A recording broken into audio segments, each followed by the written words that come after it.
Getting on.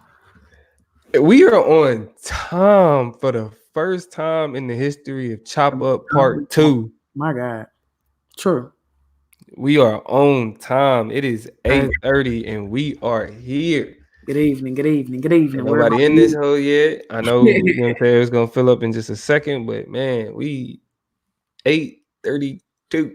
On the dot. Like, that's impressive. Yeah. I'm about to play some music that don't belong to me. It ain't mine. I don't take no responsibility for it. Don't want no credit for it. Don't want no money. Ain't looking for that. But I'm finna play it anyway. Just till y'all come up in here. Happy birthday to my sister. Happy birthday to your sister. I'm a smooth criminal. And when you say my name, use 2 syllables. I'm finna get some money. What are you finna do? My drip so Chilling until y'all come up in here. What's good? Good evening. Yeah, say what's up as I come in, man. I don't own this music. I just like to reiterate that. Don't take my video off the internet. It ain't mine. I'm talking through it anyway. I don't even know who this artist is. It's just some random person I found on the web. Hey, what's always a good spot to go to? If you go on YouTube, just put uncopyrighted music. it's a whole playlist of shit. It's You a know what I'm ton of. saying? Yeah, it's a whole playlist of shit.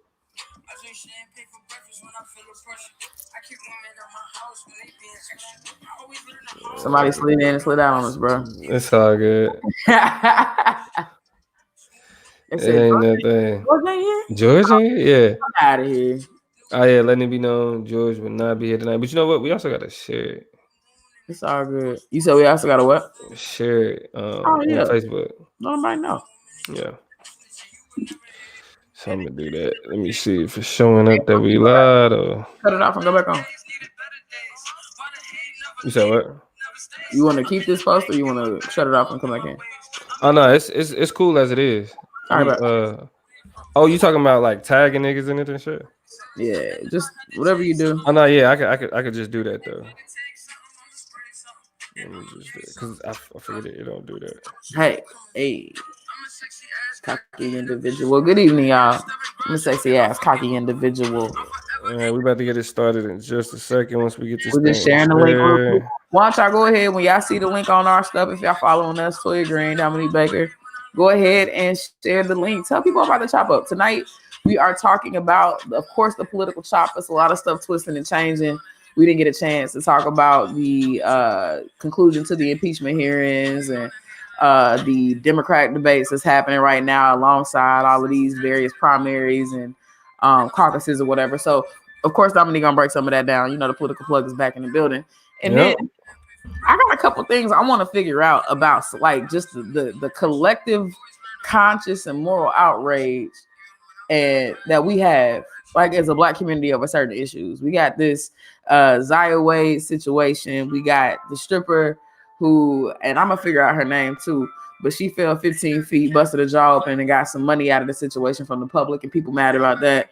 And then we got, of course, a situation that we coming out of the back end of with Gayle King and Snoop Dogg over the Kobe passing and some of the other situations around that. So like everybody mad, but it's a whole lot more. I'm not gonna get into it, but I want to know because there's some overlap up in there, just like how people thinking about tying that together, like how angry people allow themselves to get over these. Like I'm confused about a lot. So me and the plug gonna get into it. He just tagging folk in the link. We are Yeah. more than usually on time tonight. So shout out to everybody rolling in here. It's 8:35 Pacific Standard Time. So I know it's 10:30 out there, 11:30 out there where y'all at, but y'all know how we do. All right, we almost there. If y'all missed the FYI, George is not gonna be here tonight. But he back. He be back on here. Yeah. He be back on here. He'll probably end up sharing the link at some point, doing something crazy. All right, we can go ahead and get it started though. Yeah, let me go ahead and share the link myself. Yeah. And then I will turn off the music.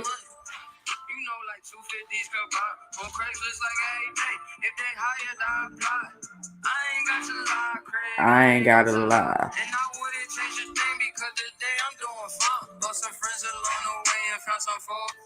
All right. What up? What's good? What's good? What's good? This is the What's Chop Up. It's your up? boy Damo, the political plug, and I'm here with the lovely. You know who it is. It's Toya G up in this thing. Appreciate y'all coming on in here. Slide on in. Share the link. I done shared it. Damo done shared it. Chop Up page and shared it. See, I put the word out real quick. Yep. It's gonna be a quick one tonight. We both had long days, but we always got to get to it. You know, we missed it last week. We can't, go too long without bringing the knowledge, the information, the conversation. Factual. And Toya is always missed dearly. How you doing though? I'm well. You know, it's another day in the neighborhood. We out here getting it done. Tomorrow's Valentine's Day. I love all of y'all. It's a good Right. time. I love my host. I wish George was here to receive my love, but anybody who ever clicks the link and sits on here for a second and just chops it up with us for real, but just listens to us, vibes with us. I love y'all. You know what I'm saying? And that's real. Right. It is tomorrow. I keep forgetting that. You're That's a married. bad thing. No, Stop it. Don't do that. Don't do that. I got a plan though. you're newly married. But as a quick snap chop, just to go ahead and get right into it. I know y'all see this hat right here. Oh yeah, let me see. We haven't been on since that happened, huh? Yes, we haven't. That's the champion Kansas City Chiefs. The champion, Right on. the Super Bowl champion, Kansas City Chiefs. Yeah. Wow. We out here. Can you imagine? I mean, sitting a week into it, 2 weeks into it, I'm not gonna lie. Every now and again, I still have that moment like, damn, these niggas. It's still right. It's still registered. These niggas done win and won the Super Bowl. Like, I ain't gonna lie. They really went and won. I don't know which one of y'all in here, if anybody in here care about football, watch football, any of that, but y'all just gonna have to sit in this because there's some Kansas City pride coming out real quick. Yeah, you know what I'm saying? Like, really is. to know that the town is on. I hate that I couldn't be in the city for all the celebrations, but I'm right. Hey, and you know what else? With the Royals winning the World Series in 2016, the Chiefs winning it, the World Championship 4 years, or the Super Bowl. We cannot call a football championship the World Championship. Nobody else plays football, bro.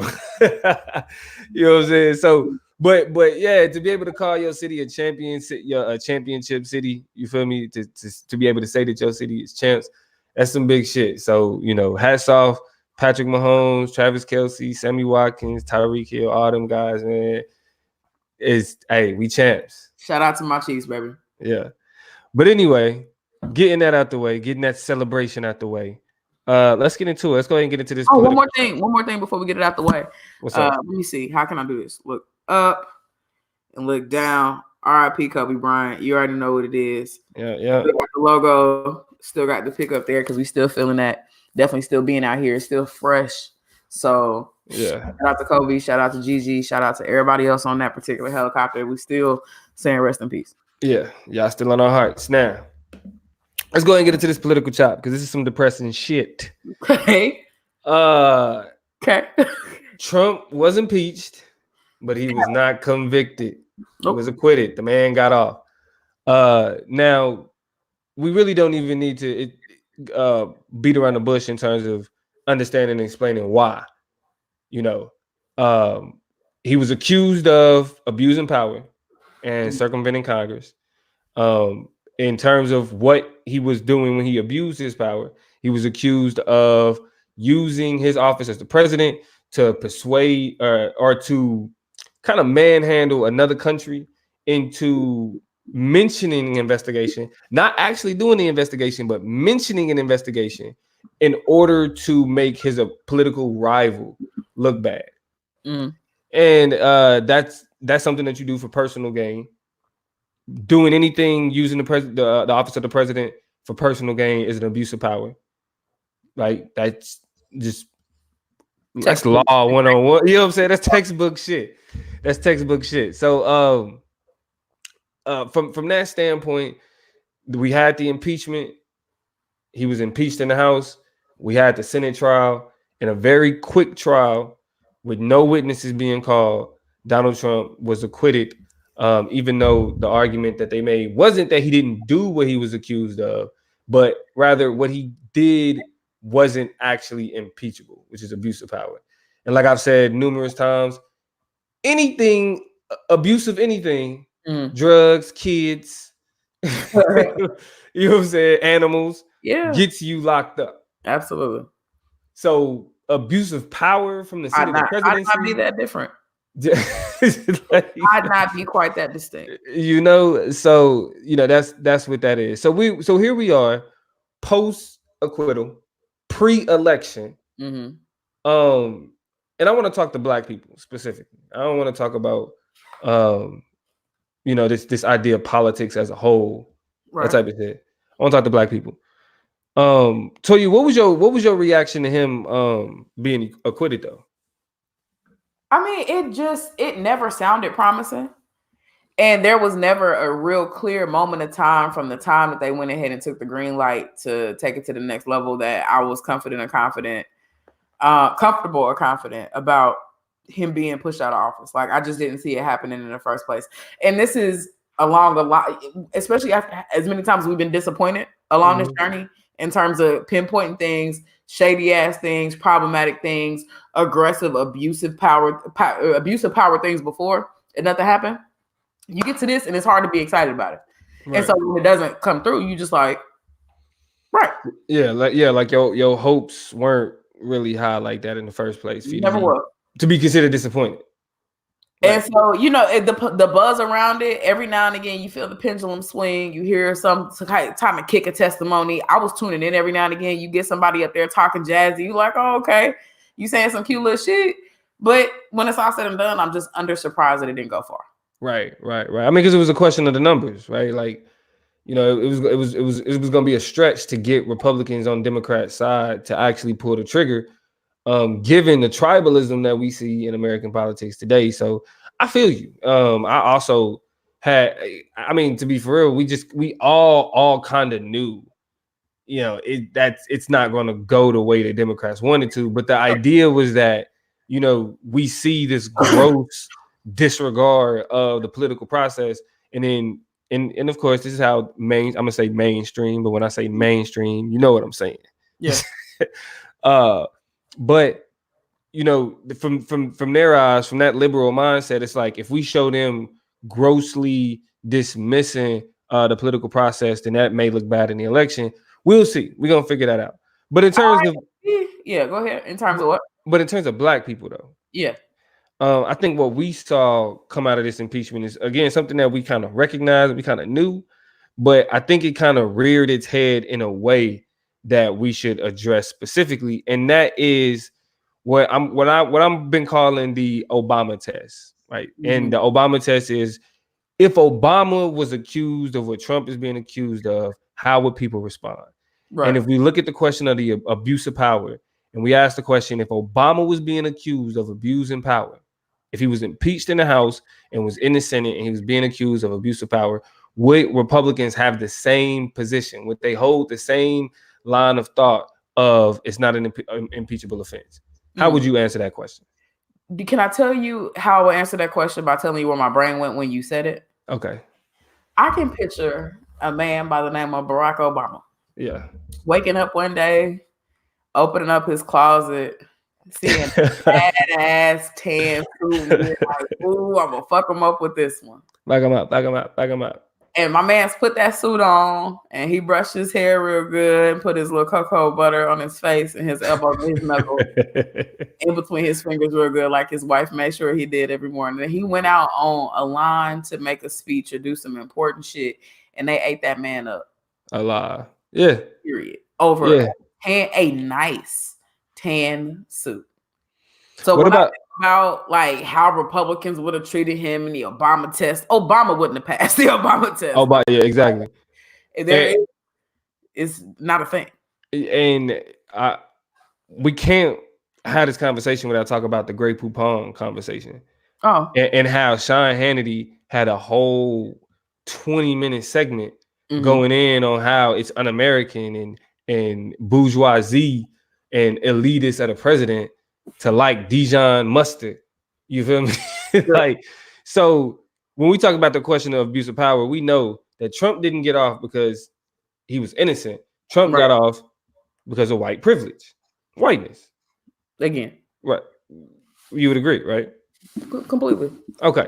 So from that standpoint, when we talk about the question of whiteness, let's just use that phrase. we talk about white supremacy, white privilege, we'll just group that in the term whiteness. When we having this conversation about whiteness, right?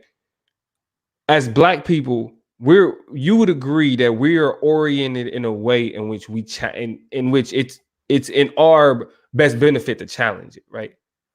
Yeah. Okay. Yeah. Okay. I'll go with a reluctant yes for now. A Continue. reluctant yes. Okay. So being that it's in our best interest to orient ourselves as an antagonism to whiteness. Sure. I haven't said that. I haven't said a phrase like that in years. Beautiful. Beautiful. But being that that's the situation. When we see whiteness in politics, is it our responsibility and our political engagement to challenge that? I would love to answer it through the frame of an example. My first knee-jerk response to it is to say no. And the reason why is that I feel like it is a type of cruel optimism to assume that whiteness, something that can both be named and not be named, be something that Black people can truly kind of grapple and get and tackle and put their hands on and make tangible to white people who are in the middle. Or are the thing in the middle that's keeping us from political power and prosperity, right? Mm-hmm. So like when I think about like whiteness as a structure, like it's something that is, or whiteness as an entity, it's invisible to a lot of people and in a lot of ways. So it's hard for niggas to be like that thing right there. Like I can't say it how I want, like, and trying to make that an articulatable, understandable component of how we transition out of different components of our political orientations, or to try to describe how fucked up whiteness is to white people so that they can understand that we got to leave it behind and they got to give up stuff and change so that we can do better. I don't see it happening because it's too hard to capture whiteness. That's the nature of it. It's so insidious because it's very slippery. It's very slidey. Black people can perpetuate it. Black people can abide by. So then it becomes even harder to capture because there's no neat lines. Right.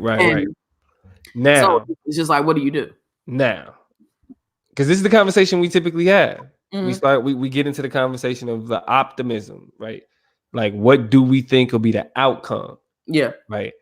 However, my response to that would be the focus is more on being the antagonism as opposed to what the outcome could be, right? Because I mean, like Michael Jordan said, you miss every shot you don't take.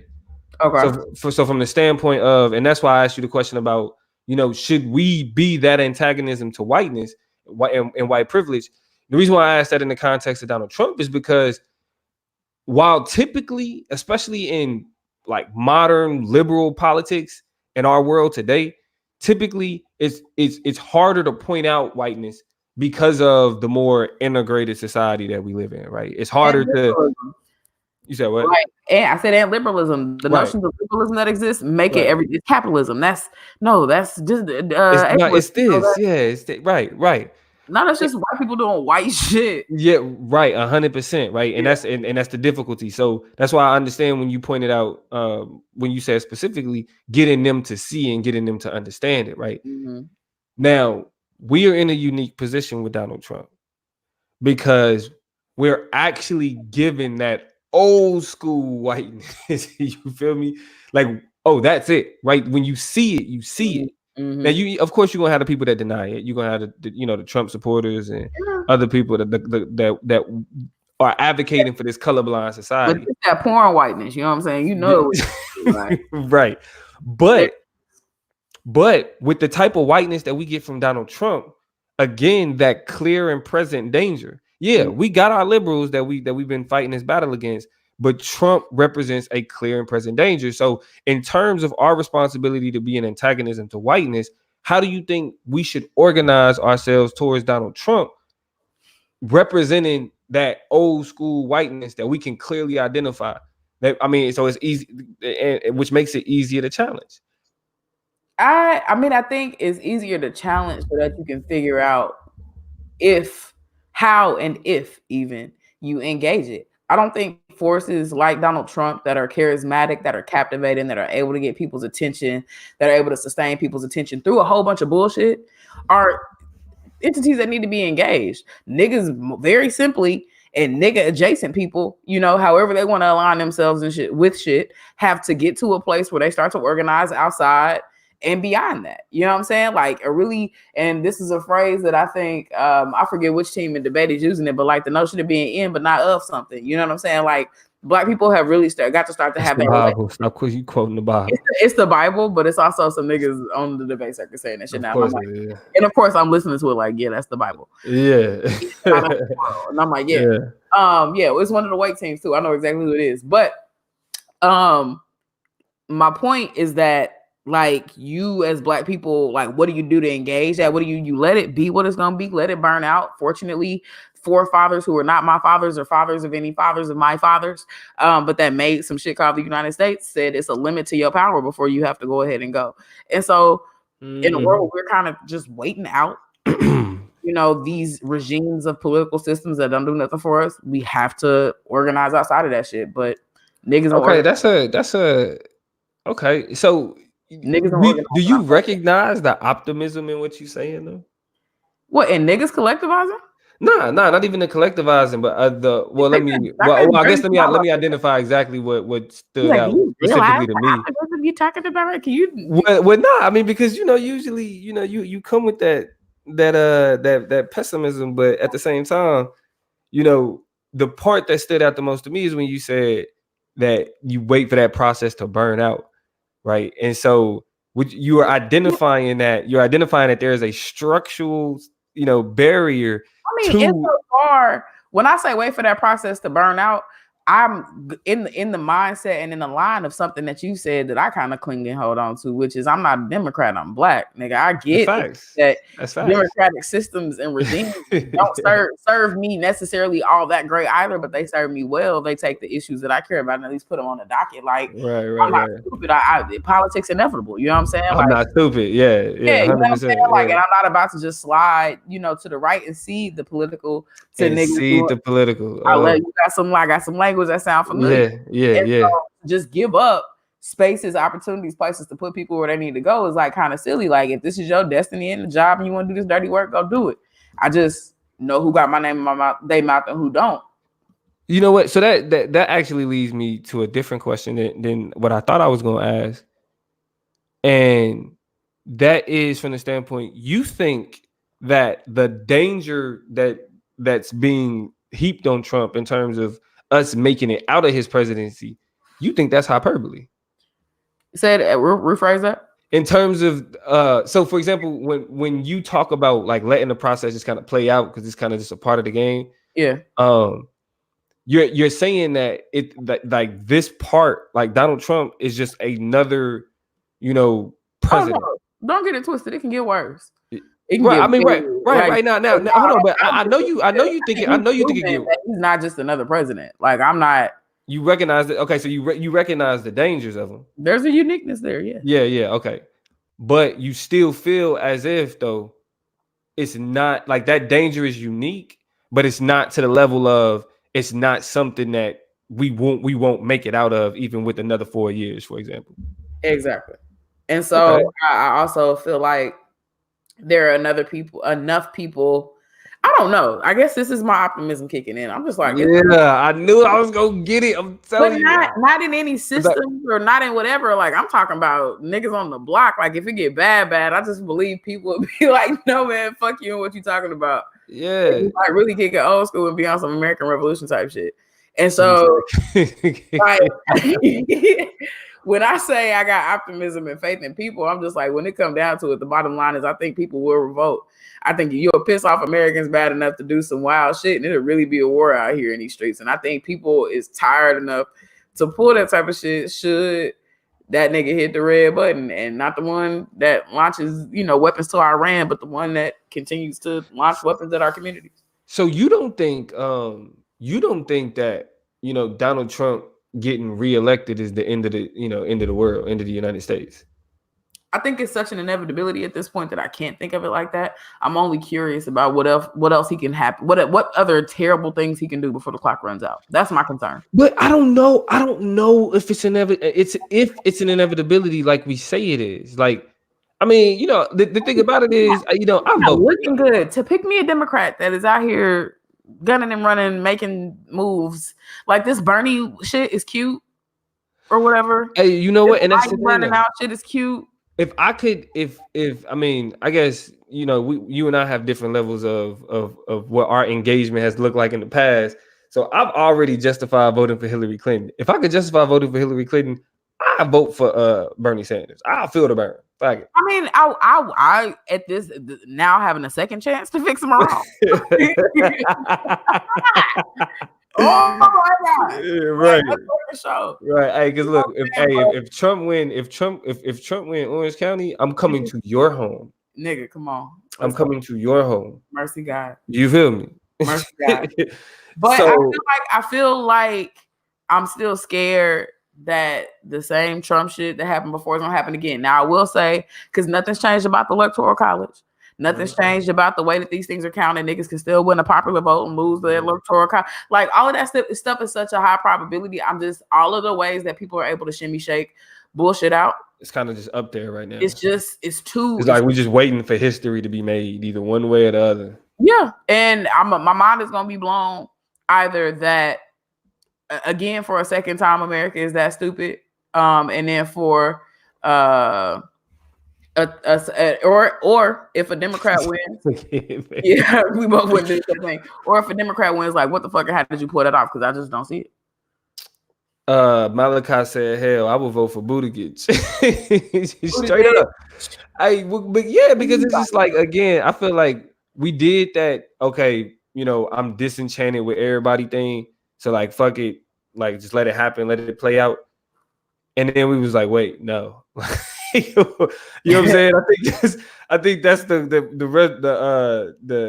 resolution that everybody come to is like, damn, I did that shit, but fuck, if I gotta vote for Mayor Pete, I'll vote for Mayor Pete before I vote for this nigga. I mean, that's the lesser of two logic that I hate about this fucking country. In order to get to the biggest stage and the biggest platform, you got to be a piece of shit in a turd bag, and I got to choose between you and another piece of shit in a turd bag, and that is so terrible, man. That's the game. No, okay. Before I get into that, Tori said, Tori what up, asked the question. What up, sis? What up, Malachi? Everybody in here talking right now. I love it.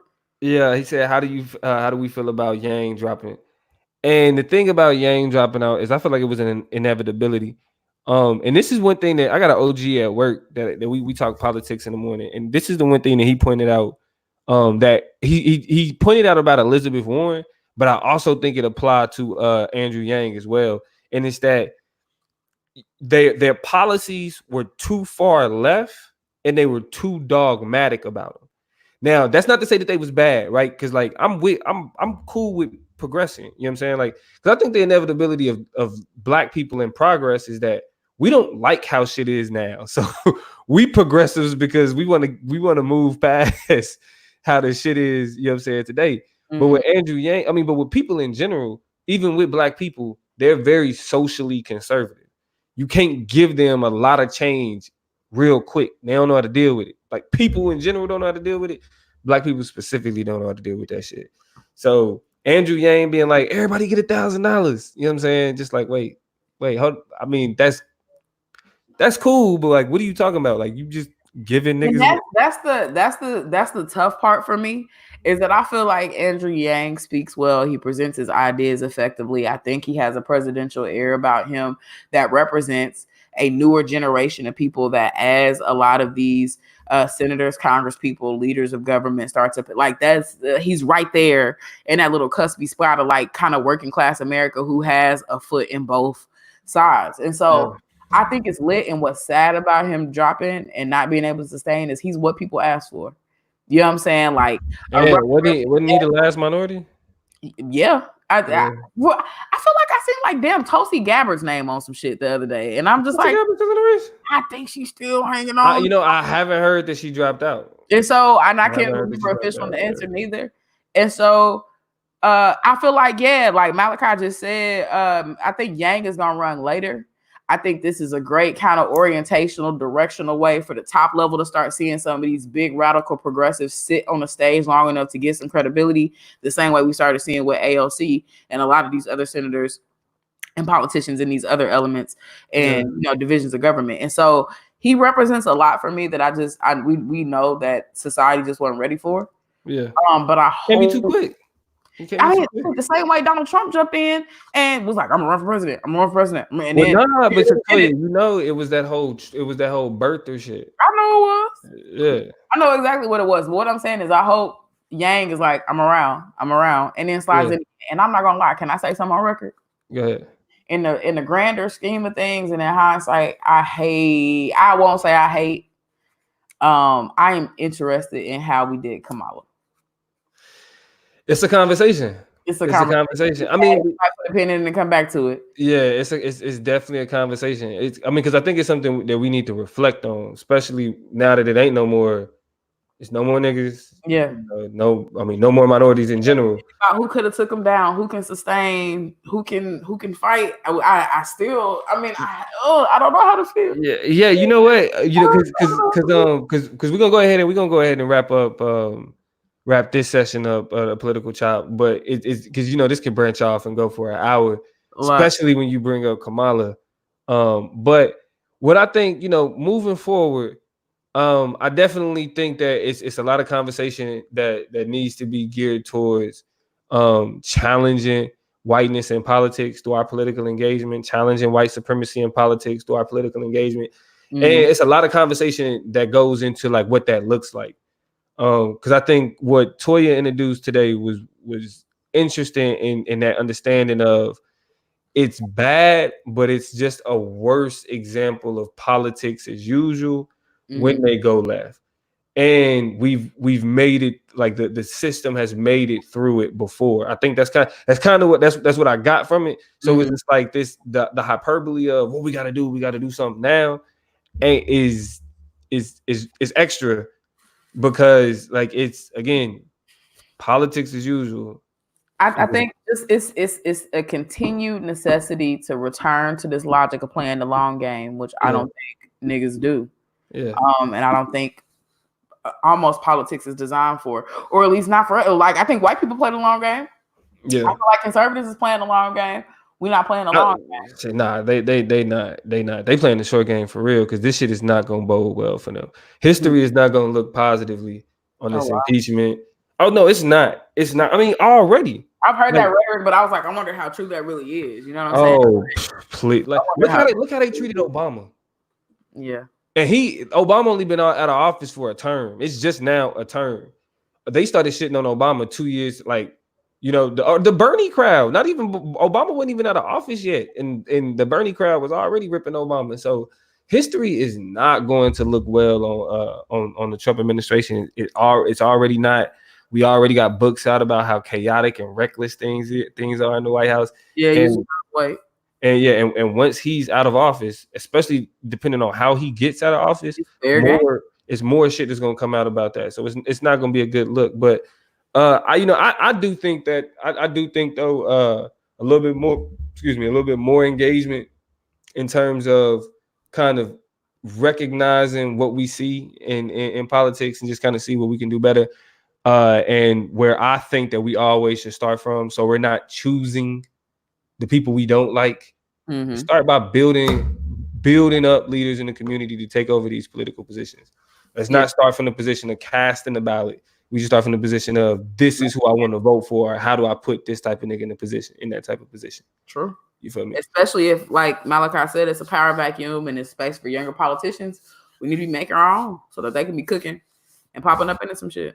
Well, the vacuum ain't there yet. It's coming, but I think that's another dope conversation to have in terms of all of these old white men fucking everything up and getting out the way. But anyway, that's been the political chop, man. It feels good to be back. It feels good to get back in it. Yeah, let's move on. I'm not gonna hold y'all too long. I'm gonna go ahead and slide into this. Let's call it, for all intents and purposes, an entertainment chop. This is entertaining. And in so many ways, right? And the reason why I think EC, they got E. It's EC, entertainment shop. It's the EC. Damn it.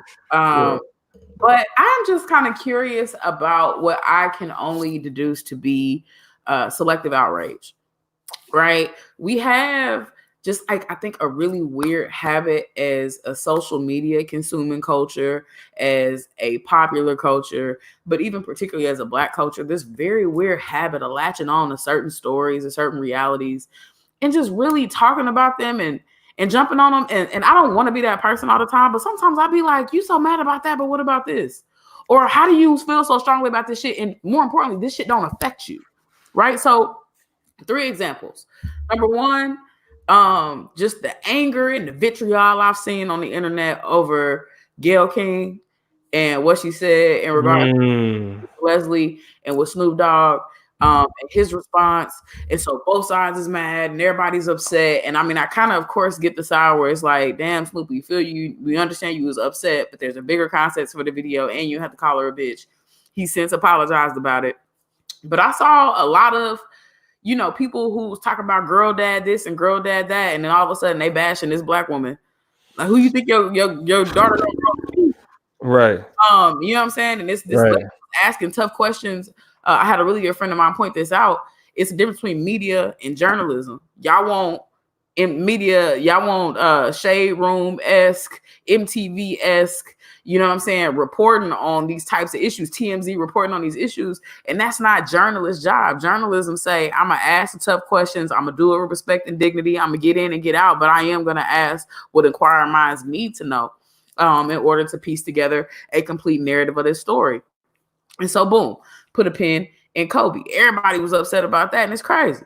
Then you got this stripper who recently, I forget her name, Jayla, something like that. I think it started with a J.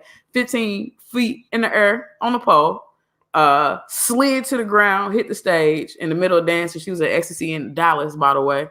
Wow. Yeah. Cracked her jaw open. And just recently had surgery. And the thing that killed people about her having surgery was not that she had the surgery. It was that in the face of the strip club she was working at, not helping pay for nothing. They don't have insurance for strippers because, whatever. Right. They don't take care of them. The strippers already, got to go in and work hard, from experience. I know these people working, they doing their thing. Anyway, she started to go fund me. And people spent money. And now people is all types of dumb bitches and terrible people because they not paying this and they not paying that, but they helping this girl out with her bills. And it's like, damn, why everybody so cold? This woman out here working in a profession where her employers don't provide her no workers' comp, no protection, no money, no nothing. She out here trying to get it like she live. I thought y'all like getting it out the mud and all that cliche shit that y'all like saying. Right. Whatever. And she hurt herself. Get people to feel sympathetic about that because they watch her fall 15 feet. And people is real mad. Like, it's people on there with cancer. It's people. Why you counting people money? For real. Like, people know when they make a GoFundMe, they're going to have to get that attention out there, make that connection, get the attention of people. So, I'm sorry. Part of having a GoFundMe is being persuasive. Yeah. And, she ain't like, I don't get like, and this is not to say that we shouldn't be supporting more smaller issues or people on day-to-day and everyday struggles, but hey, don't act like regular people don't do that all the time because they do. Yeah. We see stories of humanity every single day.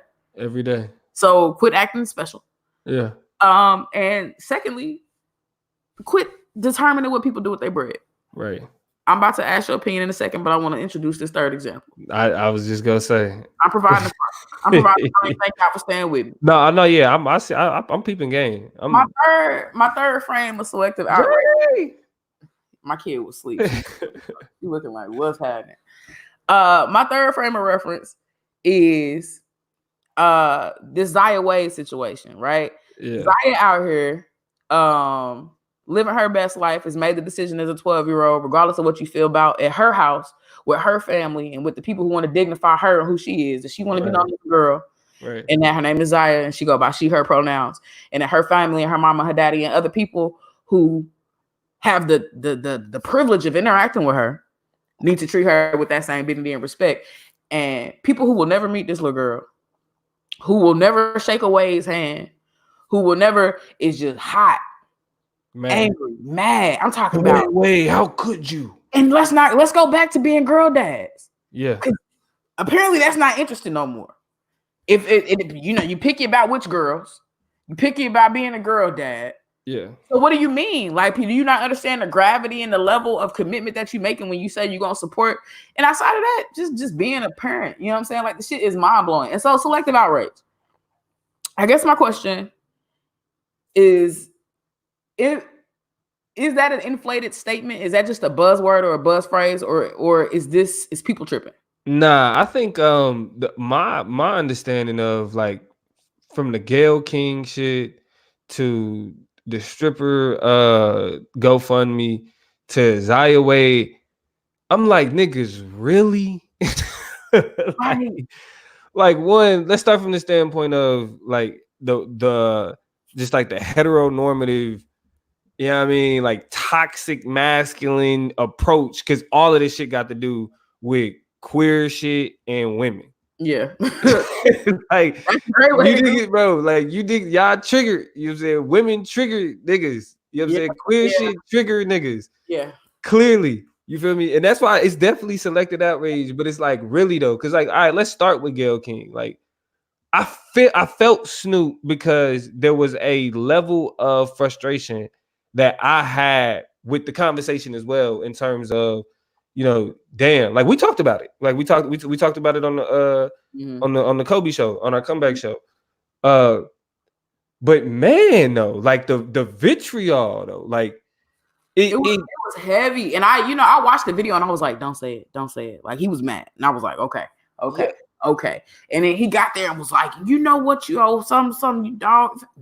And I was just like, But you that's and you know, even different. and even though I like I said, I felt where he was coming from, Lisa Leslie handled it for the world.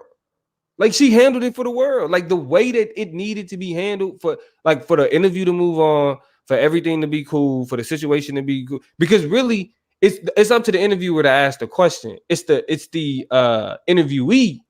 We want to hear what they got to say. Mm-hmm. It ain't about the question. We want to hear what they got to The say. answerer, yeah. And Lisa Leslie's response was, it was on point. It expressed the frustration with the narrative, right? It expressed the frustration with the timing of the conversation. You know what I mean? And it dismissed the question in terms of assuming that it requires any type of long drawn out conversation, especially given the context of Yeah. when it's happening. She did that. She handled it. It was done. Like, and that's And why the thing is, the way that things on camera be working out, and this is probably journalism included. I wouldn't count this out. I wouldn't be surprised if off camera niggas was like, okay, so I'm gonna ask this question, because they go over questions that they're gonna be asked so that they're not totally just like especially if they're being filmed, right? So I would dare to believe it might have been a moment before the interview where Gail was like, hey, I'm gonna ask you some questions about Kobe. I want you to be honest, right? I'm gonna push a little bit. I won't be disrespectful, right? But I am going to frame some questions about how you feel about your friend and kind of probe a bit, and we'll do it and move on. It was 90 seconds of the actual interview. And a lot of people was mad over a snippet in a clip. Right. Of what in a lot of ways has to be curated and developed in a way that makes the interview flow. Right? And I feel like niggas just lost a lot of credibility in terms of like the emotional kind of camaraderie that was developed over niggas losing Kobe. Kind of gave niggas like had like black culture, black women specifically going, oh, Yeah. like y'all really hurt. Like this is good. Like no, this is good. Like cry, be sad, feel, yeah, do that. And then niggas take that same situation and then turn around and turn it into something toxic. Because now it was fuck this bitch, this, you know what I'm saying? And it's like, that's not the way to go with that. Especially like you said, when you talking about how Kobe was about girl dads and how niggas was appreciating being girl dads. So you got to think about it like, you know what I'm saying? Like from the perspective of your daughter. So yeah. So I definitely agree that the outrage with that Snoop was out of line. I appreciate his apology. You feel me? I think from there, it's time to move on. But, it was definitely something that was out of line. In terms of the stripper falling, this is my thing.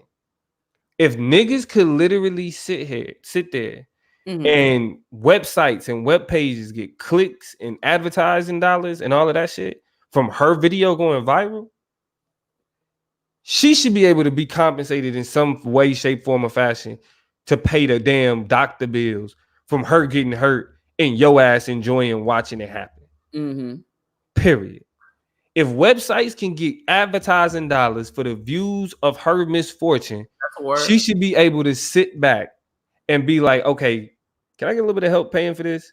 You feel me? And the sympathy of other people should not draw the ire of niggas who, I mean, like we talking about niggas, for example, rely on the sympathy of other people. You feel me? Like at the end of the day, when it comes to how we perceived in society, it's sympathetic eyes and sympathetic ears and sympathetic minds that are able to see past.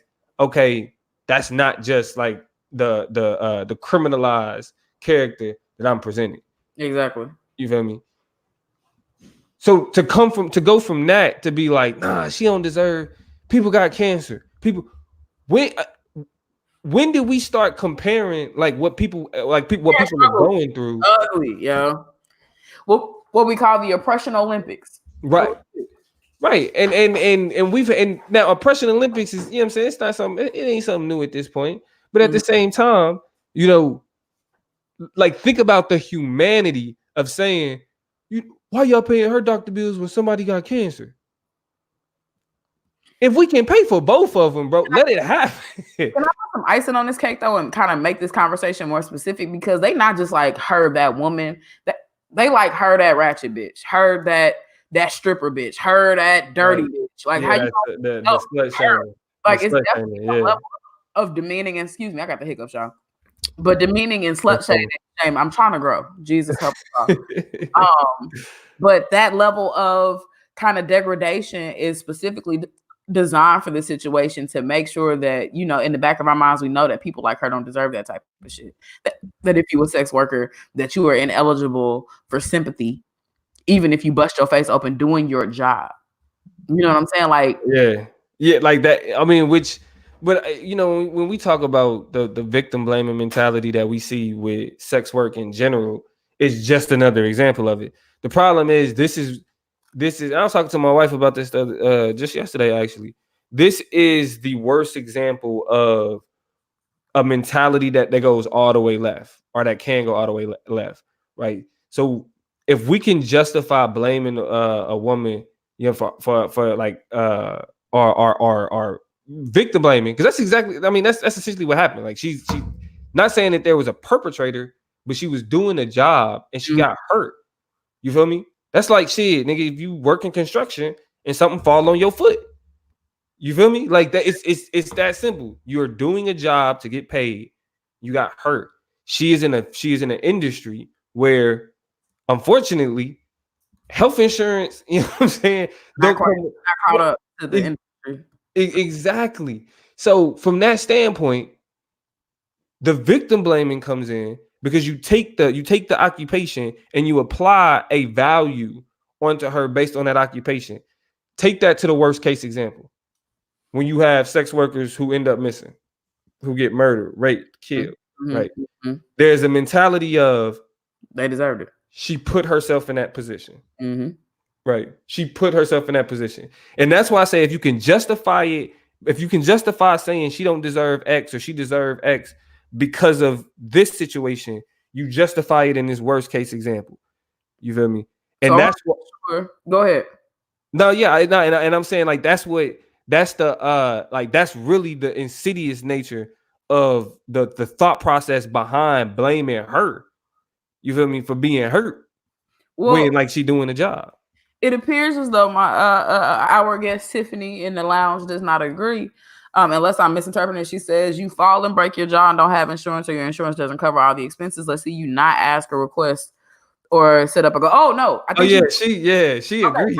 Yeah. Like any other average person, right? That would happen. Like let's keep it 100. Like that happens to people all the time. And what she said, we don't have to justify somebody asking for money. The thing on GoFundMe is you have a choice to donate if you do or don't, a choice to donate if you do or don't if you don't want to. And that's what I was about to get at. It's always very interesting to see people jump into conversations like there's so many other struggles out here. Let me see your receipts. Which one did you put some money on? Did you can point out all the other struggles and all the other issues and all the which one are you committed to?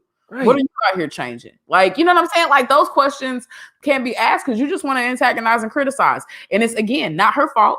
that she figured out a way to get herself what we call some political capital to get on these timelines. Trust me, I seen her all on Twitter. Social capital. She did not have a Twitter. Got on Twitter and was like, "Hey y'all, I'm the girl who slid down the pole and busted my jaw open. I'm doing good. Because that's what people do. They go straight to Twitter. That's that social capital. She deserves all of it. Period. And that's work. All of it. That's grind. You know what I'm saying? So I just, her GoFundMe steady going up. I think she had the limit set at 10K. Try to get the surgery, and then it went up to 20K or something like that because of shit like aftercare and clothes, and you can't strip for a while. When and anything that she get after that, so the fuck what? Come on, bro. If people still just want to, put money in her shit, like she got like somebody recorded her. You get the entertainment. These websites are getting the advertising dollars for the views. What else do you want? Getting the clicks. Even talking about her GoFundMe on these websites is getting them clicks. She deserved to get just as much out of it as the next, as the everybody else that's getting paid off of it. I mean, and on top of that, let's be honest about the way that she was able to even.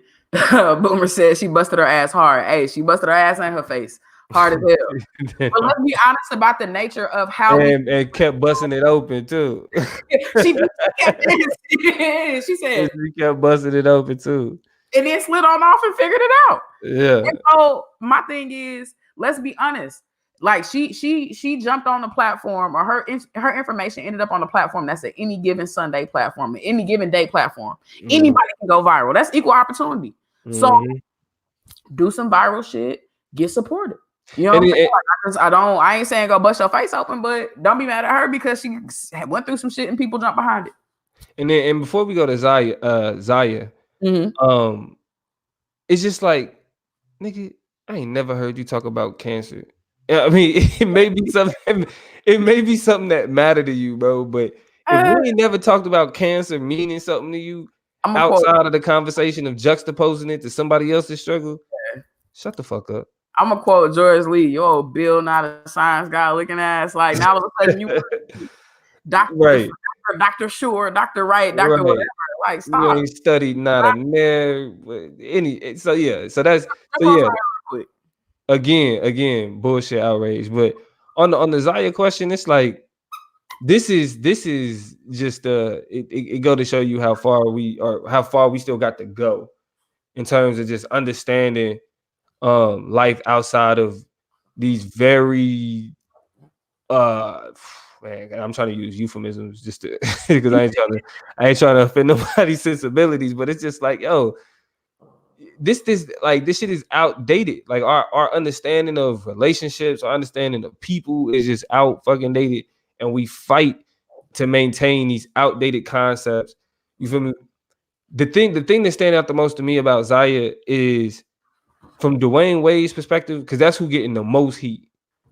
Because people are like, that's it. I mean, I can't say that he getting the most heat, but in terms of him being the public figure and Zaya being, the daughter that he's raising, you feel me? Yeah. Niggas would really rather turn their child suicidal because they don't agree or don't understand their sexuality or how they understand themselves. They would rather turn their child suicidal than to change their way of thinking to foster the growth and development of their child. Yeah. Period. That's what fucked me up in the head. To come to for somebody who put, you call your son your king and your daughter your little princess and all this little cute shit. But if a king want to be a queen real quick, then all of a sudden all of that shit is invalid. Fuck your dreams, fuck your goals, all of that. Bro. But and I mean, because I had to ask my wife about it, and we both came to the same conclusion. Like my child, like especially knowing the story, being close to you and like our circle of friends. You feel me? Knowing y'all stories, like what's just the shit that you deal with mentally, and then just do some research. You do a quick Google search, you can hear about like that movie real quick. You know what I'm saying? Yeah, right. We know that the mental anguish of having to deal with that type of shit in a society that ain't really, ain't accepting of what you do. Right. You feel me? Right. And so when I think about if that was my child, I want my child to live. I want them to have a happy life. You feel me? I would want them to grow and to learn and to experience life the same way I got to, go through those experiences, and to literally disconnect myself from my child because it's something that I don't understand about them denies them their personhood. You know what I'm saying? Like they an individual. You know, and here's the thing, because I want to kind of, number one, the show is at 55, so I want to round it out real quick and kind of get to a place, but I'm not trying to run there. I also don't want to make it too big because it's so many things I want to say. Yeah. But about, that's the first thing that crossed my mind though when I think about it. Because like if I'm in Dwayne Wade's shoes and that's my child, like I want them to be happy above all else. But go ahead. I think the premier and typical response to that notion of happiness is kids don't know what make them happy, and that you don't have a right to happiness in my house. Right. Or especially in the context of religion and spirituality. And it's so crazy how people all of a sudden become filled with the Holy Ghost when it comes to stuff like that. But when it just ain't right, either biologically or religiously, you know what I'm saying? That's not why God created this, or, this is it. Then all of a sudden, all of that shit goes out the window. And it's just, I think it becomes so frustrating because people question how we have such a broken society, a broken community, and it's because we break our kids. You know what I'm saying? Like, and we are insisting on that being a benchmark of parenting. Like, my kids got to be scared as shit. They got to sit through and deal with it. When I say jump the how high, and I'm not saying don't run your house. I'm not saying don't be a parent. I'm saying don't kill a spirit along the way, because that pain is residual. I felt pain behind being a queer Black woman at 29. That it hurt so bad. You know what I had to be grateful for? That I held out and kept my secret that long, because Lord knows I couldn't have held it or handled that earlier in my life. Yeah. I had to wait till I was a strong, independent, on my own, don't need to call for no resources, don't need to, you know what I'm saying? I could tell stories, you know what I'm saying? So that's what makes it so crazy for me, is that, even as an adult, I had to work through trauma and pain. I couldn't imagine doing that at 12. Yeah. I couldn't imagine, you know what I'm saying? So like, and then not even understanding it yourself.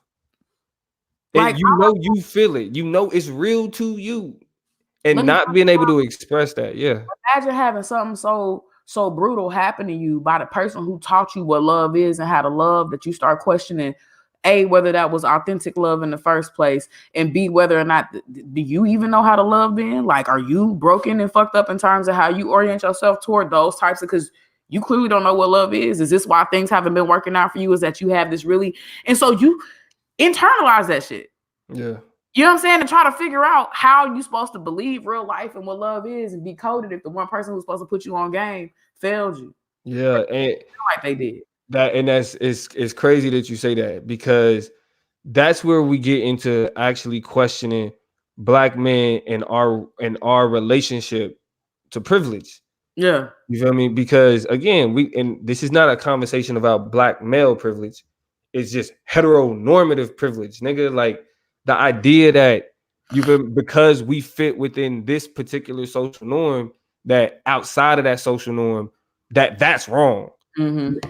The same people that we say is wrong because they told us our skin color was wrong. The same people that told us we was criminals because of, you know what I'm saying, because we're Black men. Those are the same people that told us about sexuality and what should be what. You feel me? How are we not then calling into question how we understand those types of relationships? You feel me? Especially from the standpoint of it's something that, and the worst thing that I hear is, well, back in the day we ain't had that. It's a lie. Period. Always been here. There's always been men, like, are people born biologically, what you would identify as a man, but did not feel that way in the inside. The question is their ability to express what they really felt because of the society that we exist in. Let's jump in the comments real quick, because both of the people commenting got teenage kids, preteen kids, whatever. And so I think their takes are probably interesting. We'll start with Tiffany. She said, see, that's my thing. Suicide and emotional stress is so real. Stop playing with reality. As parents, our children should have their parent support first. the way the world is showing they whole ass behind this is the main reason why Dwayne and all their parents need to lift up their kids and support their kids. You seen it right there in front of you how the world will chew your child up and spit them out. You know what I'm saying, for being who they are. So we got to rise to the occasion. Rakia says, as a parent, my children haven't been whooped in years, but they know who run things. Yeah. And are also encouraged to speak their mind in a respectful way. That sounds like nothing but balance to me, which is what we apply to every other component of our lives, right? You do it, but you don't overdo it, right? You leave space for it, but you don't let that space become too big that it overwhelms everything else. Right. Good looks, boom. I'm glad you slid in here and talked to us, man. I miss you, brother. But bottom line, you know what I'm saying? And I want to transition through one more question before I kind of close it out and round out the conversation. Yeah. But I think you have to take a realistic approach to your kids the same way you take a realistic approach to everything you do in your life. I don't know why kids become the exception to how you see or understand or maneuver around like care and love and treatment. And when it comes to a kid, like fuck that shit. Like that's crazy. It just don't make sense. It's kind of like really illogical on a very fundamental human to human, person to person. I'm gonna throw this word out here before you go to the question. Please. Carceral. Carceral understanding. My God. It's a that discipline, like a overly disciplined focus. You know what I'm saying? That institutionalized understanding of raising children from a socialization standpoint. You know, that's what the problem is. And you know, we can't just blame, you know what I'm saying, like the people. Again, it's what we taught about ourselves. And that bleeds right into this entire conversation about, you know, what this outrage is all about in the first place. What was that last question? The word of the conversation is carceral. Hey, you know what? You be flashing on niggas, so I feel like I had to pull something out too. Man, keep you in peep game like you coming through with the big palabras, okay? See, look, I knew you had to do it because I don't even know what palabras mean. Spanish real quick, you know what I'm saying? Yeah. Malachi, before we jump off, I want to put his comment in here. It says, I think when parents get scared, they try to scare the kids away from the thing that they're scared of. 1000%. Yeah. Right? It's baggage emotionally, psychologically, historically, experientially behind why parents do the shit that they do. But it's your job as a parent in relationship and in connection and context of another person to check that shit the same way you do. Yeah. Historically and contextually and experientially when you deal with white people, when you deal with other people that you can't tolerate or don't know how to deal with, that do shit you disagree with, you figured it out without doing wild shit. And we got to do the same thing with our kids. Yeah. Question. So a lot of things, you know, based on the conversation that we having about selective outrage, the comment people make is that y'all should be caring about more shit or other shit. Is that the case? Like, what are the other things you think Black people should be caring about more? And is that even the question we should be asking? No, that's not the question. That's not the question. I don't think we should give I don't think we should give that conversation any validity. You feel me? Like when niggas say, man, this has happened, why you ain't saying nothing about this? Because we talking about this right now. you feel me? Like to I mean, to literally take a phrase out of your beautifully written journal. I can walk and chew gum at the same time, pimp. I can literally be talking about, you know, this thing that's actually become national news and still care about something that's not national news, but I'm joining in a national conversation because this other thing that I care about, people are talking about. Mm-hmm. You know what I'm saying? It's that simple. You feel me? I think people hate about the monster we created. Like social media is made. Yeah. You know, I had a thought randomly as it's connected to this. Like, I wonder how, like, I'm not gonna lie, Tiffany, and you know what I'm saying, you in here, I love you. No, I ain't gonna say that. I ain't gonna do that to you. You still young. You know what I'm saying? Don't do your sister like that. Social media, like, how did people stay hip? You know what I'm saying? Like, how did they stay cool? Like me, I feel like the only way I got kind of tinges of coolness still where I am, because based on how I live my life, I should be completely disconnected to a lot of shit that like the average 21-year-old cares about. Yeah. But social media creates the ability for me to jump in a conversation, to get some context, do some Googling. Stay on. Yeah. So I'm able. I love you, sister. I love you. Don't be afraid. But it gives me the ability to kind of stay in mix in ways that I'm just like, I wonder how niggas stay fresh. But I only say that to say, let's connect it back, that this is what our society does. We get a hold of a really interesting, captivating story, and half the time, people that's just like us is the ones who make it interesting for us. You was born hip, child. I feel. Hey, it must run in the blood. It was running y'all family. But you know what I'm saying? Shout Like, out to Curl. Hey, Lord Jesus.